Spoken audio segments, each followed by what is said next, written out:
What's going on, family? Welcome back to another episode of the Judge Your Mama podcast, a podcast created as a space for women to connect and grow unapologetically as we navigate through womanhood and entrepreneurship. Y'all, today I have another very special guest with me by the name of Glynda Dove, and she is the CEO of Dove and Company.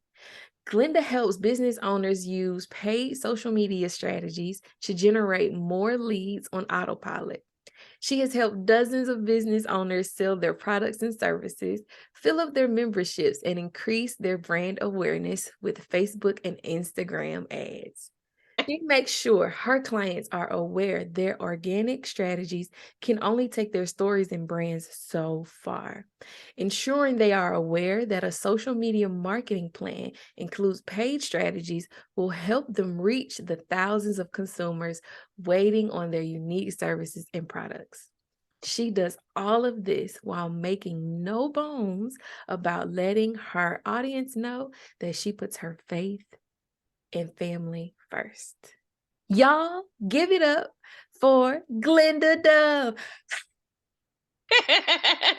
Glynda, I'm so glad you're here. I am so glad you are here. Thank you for coming on to the podcast. Well, thank you for having me, ma'am. I am glad to be here as well. So I love your energy and I love the podcast. I am a subscriber, so I hope y'all are too. Yay, yay. Awesome. I love it. Okay. So let's just get on into it, right? Okay. So I love doing like little icebreaker questions, and I want to know, what's your favorite 90s jam? Okay, so I like a lot of 90s songs, even though I don't think many of them are appropriate. So it's different when you become a parent, right? So Right. the one that immediately came to mind when you asked this question is All About the Benjamins. And let me get the official. I believe it's Puff Daddy and his group of performers. So it's multiple people. And my favorite verse is, let me correct that. It is Biggie Smalls, the late Biggie Smalls, and a group of his co-workers. And so then my favorite verse is the Little Kim verse. And I could probably rap most of it for you. But yeah, I would probably say, I guess that's the first one that came to mind. So we'll say it's my favorite. I'll have to hear a little bit of that at the end. Okay, I'm ready. What I run on? No, I'm not gonna do it. Go ahead. I love it. I love it. Thank you for sharing. So we know that you're the owner and operator of Dove and Co. Tell me though, let's go back to the beginning. Where did the spark for entrepreneurship come from? Did you always want to be an entrepreneur? I'm going to say no. I didn't always want to be an entrepreneur. It's probably something I didn't even really think about as an option. Well, most of my life, I've had the attitude that I can do anything. Just give me the instructions. And sometimes I don't even need the instructions, but I can do anything. You just need to give me some time to figure it out, right? And so the line of work I was doing at the time in corporate America was in mortgages. And if you've ever worked in like the mortgage department at a bank or just the industry in general, whether you're a real estate agent, so on and so forth, it can fluctuate. Your ability to work can fluctuate. Do they pay you well? Yes. And when it's hot, it's hot. When there's lots of work to do, when people are really buying houses, there's lots of work to do, lots of bonuses to be made. It's a good salary, but when it's bad, it's bad. And so I was let go from my job. And at first I was like, wow, I've never not worked before as an adult. And so this is going to be, I could figure out, do I want to go back to school and finish my degree? Or do I want to take on a different type of career, and I can get relaxed and comfy, However, I got let go, and then maybe like a week or two later, I found out I was pregnant. And so, so no, you don't get to relax. Honey, you need to go find you. So anyway, and so that got me to thinking, what can I do? What can I do next?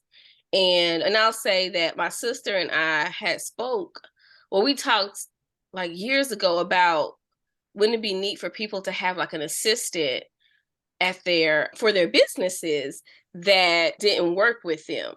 And at the time, I don't know if the term virtual assistant existed, but that's what we were talking about, but didn't know. And we talked about it, and talked about what it would look like, and then we just moved on. That was years before. So anyway, now I'm pregnant, out of work, and I'm like, okay, I need to contribute to my household the best way I can.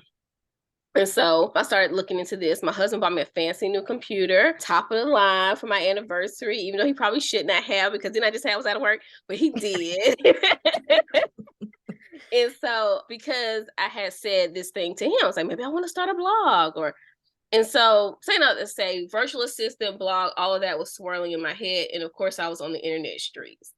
And I came upon a Facebook group, and people were talking about virtual assistants. And I was like, dang, this is what me and my sister was talking about all these years ago. Essentially helping business owners, but not being in their actual business. You don't work at their location. And so I started learning more about that. Social media came up. I was like, oh, social media management. Okay, I was a little baby extreme couponer before this. And so I wasn't on the TV show, but I did have an angry husband about all the stuff that was in different places that don't typically belong there. At one point you could come to my house and you walk away with detergent and toilet paper and tissue and soap and deodorant and toothpaste. So anyway, and so I did create a community being an extreme couponer on Instagram. And so I was like, okay, social media management. Some of the stuff that I'm reading about to do social media management is stuff that I did for extreme couponing, just because I was building community, engaging with people, sharing facts and tips, sharing the deals that I found, giving definitions for newbies and stuff like that. So I was like, oh, okay, I could do that. And so that's how it started. As I got into social media management, I'll say, again, still on the same Facebook group, somebody said they needed somebody to internship to manage their Facebook group. It was for a VA Facebook group. And I messaged the lady. Other people messaged her. I followed up in 2 days. She said nobody followed up with me when I didn't respond. So since nobody followed up, here you go. You can do it. And I'll give you access to my VA course. I was like, okay, ain't no but Jesus. So I did that, and I had the VA course, and that's how I got started. But as I started taking more courses on social media management and so forth, I learned about paid advertising. So Facebook and Instagram ads. Now there are other platforms. You got TikTok ads, there's Snapchat ads, there are ads on LinkedIn. But I started with Facebook and Instagram ads, and I started taking courses on that and realized there was lots of money in Facebook and Instagram, just kind of like niching down and realizing what I liked and what I didn't like. I did do social media clients, and I may still do it for you now if you ask, but I typically only focus on the Facebook and Instagram ads because I saw a different pathway there. And so that's how I got started. And so now I typically only focus on Facebook and Instagram ads. Interested in a little bit of TikTok. I heard TikTok ads are very similar to Facebook and Instagram ads. So that's a plus. But yeah, that's it. Oh, I love that. I love that journey. That's a little similar to my journey. I knew I always wanted to be an entrepreneur, but it wasn't until I was laid off from my corporate job where it was like, okay, we either gonna try and put our efforts towards finding a job, or we're gonna really make something pop off. Because remember, Angel, you said that this is what you wanted to do. Now you done got shake a little something, make a little something, gotta make it work. right? It's one thing when you leave on your own. It's another thing where they like, right. bye, girl. Because it makes you, at that time, you got to decide, like, what am I going to do? Even if it's you just by yourself, you have to decide. But it's a little different when you have to care for other people. So at my time, it was my husband, myself. I was pregnant, and then there was 2 other kids in the house. So it's like, okay. You gotta figure that thing out. You gotta figure that thing out. I lost my job a month before our wedding. So we had already just moved in. It was me, Layla, and my soon-to-be husband. And it was like, okay, I don't know what's gonna happen. And I'm about to go on vacation. Like, after this wedding, let's just get married. I had all my money saved, and good thing, you save so that when stuff happens, right? But after, it was like, okay,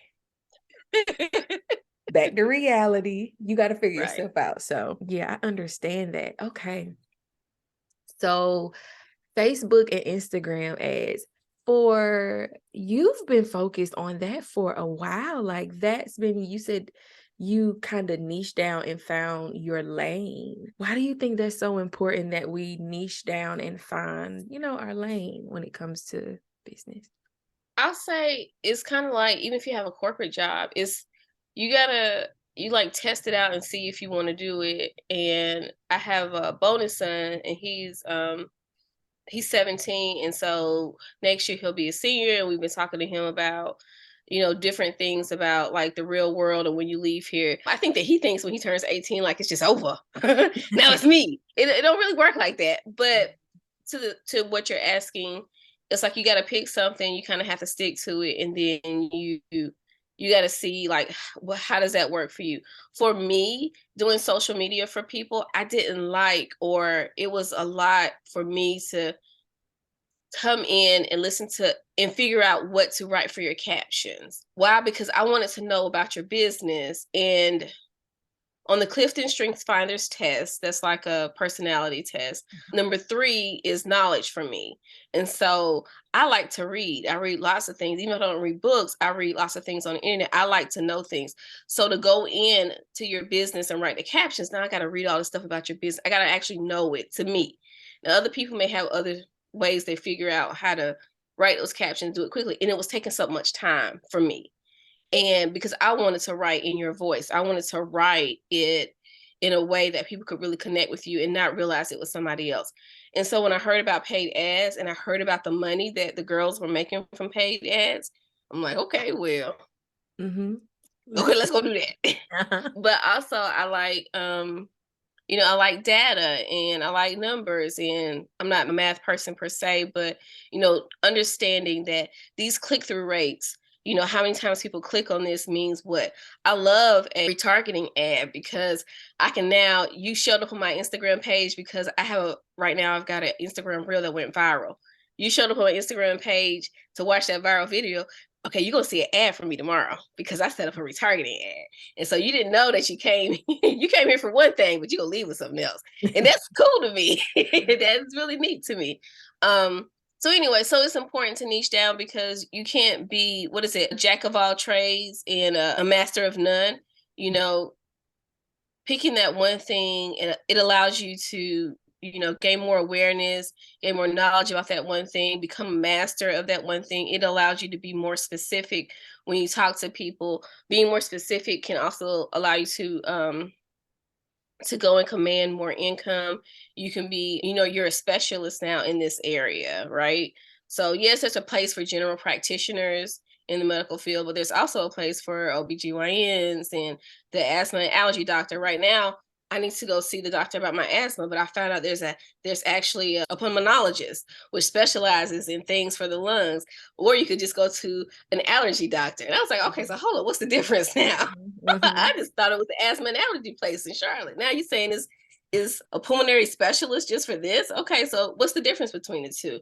Okay, turns out this guy got a little bit more training. So I got my general practitioner, I got my asthma and allergy doctor, and then I got the pulmonologist. Okay, so in that pulmonologist, he took a few extra classes. Is there a place for both of these people? For all 3 of them? Yeah.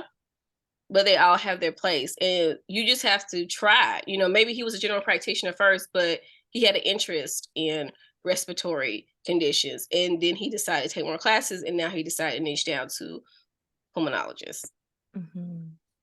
I love the way you broke that down. So tell me something about ads that the entrepreneur should know. Like, right? Sometimes we think that we have to have these big, super big budgets to run ads, and sometimes we think we're not ready or it's too soon in the game. What's a piece of advice that you would give to What someone you who just thinks said, what I just said? it's never too soon in the game to run an ad. I Mm, think one of the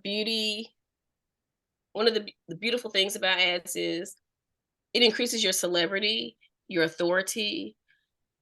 But on the flip side, it makes us afraid of it mhm, because we're like, oh, that's Amy Porterfield. She making millions of dollars. So she mhm, can run an ad. mhm, Oh, that's Russell Brunson. Oh, he can run an ad.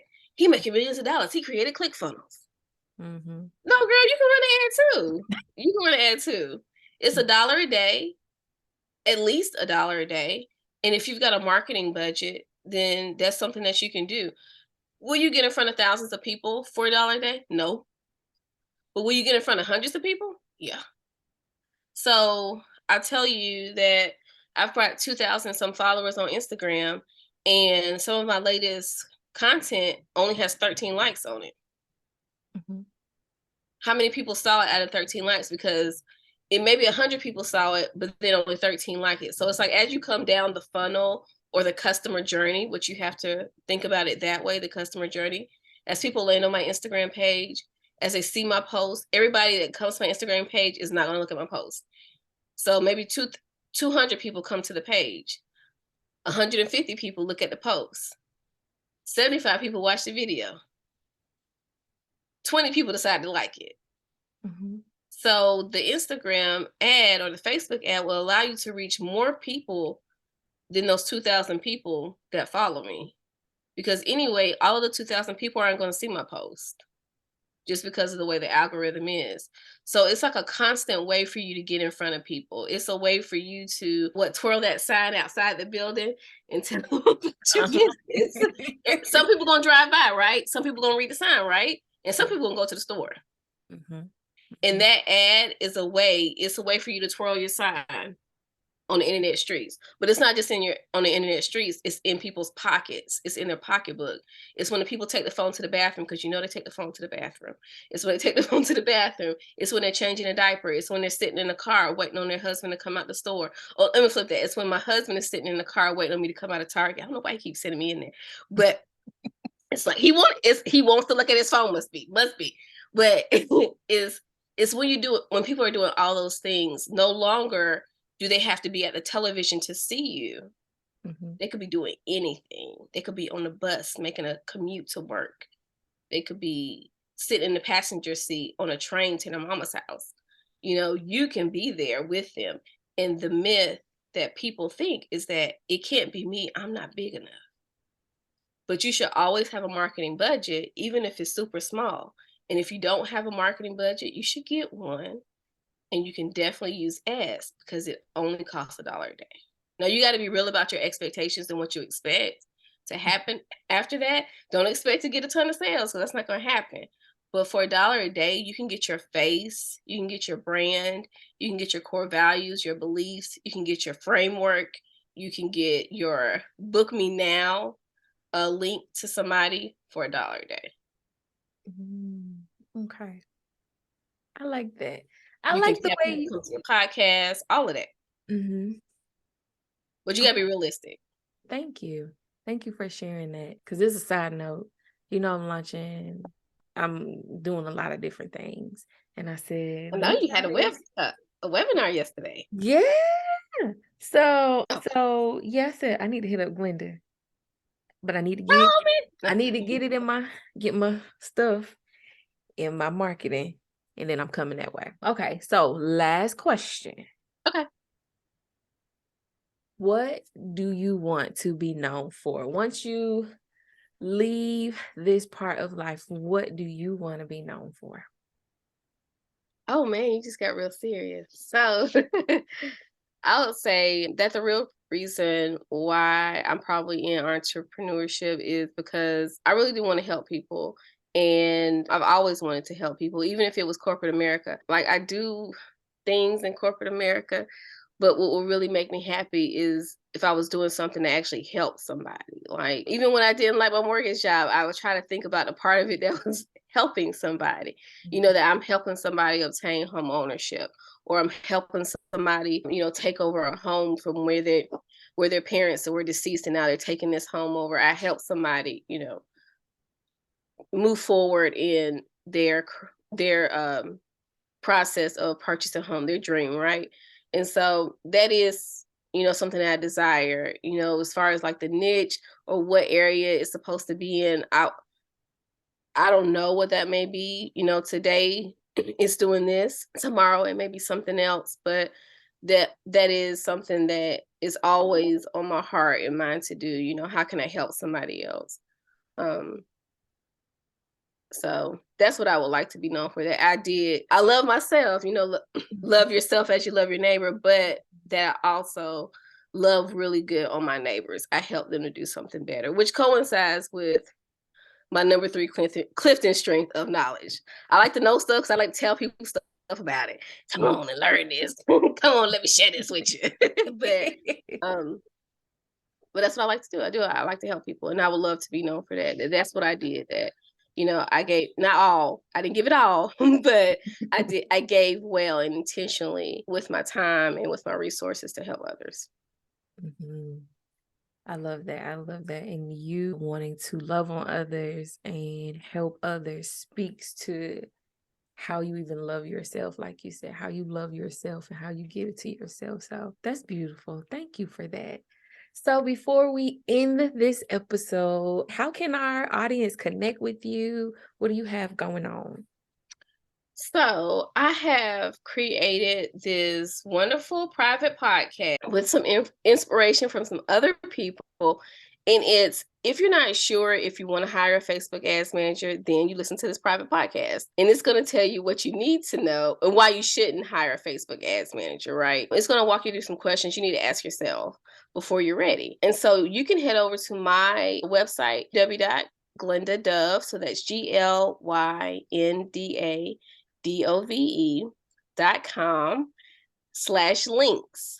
And when you get there, you can check out the private podcast to figure out if you need an actual Facebook ads manager. The second thing you can do is schedule a strategy call. If you're ready to start with Facebook and Instagram ads, this is where you need to be.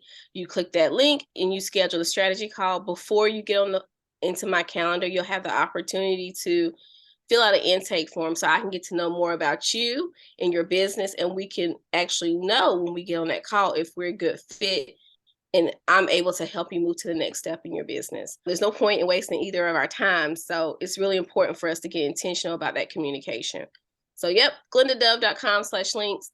Check out the podcast and then schedule your strategy call if you know you're ready to get in front of more people. Get your product, your service in front of more people so they're waiting on you. They need what you got.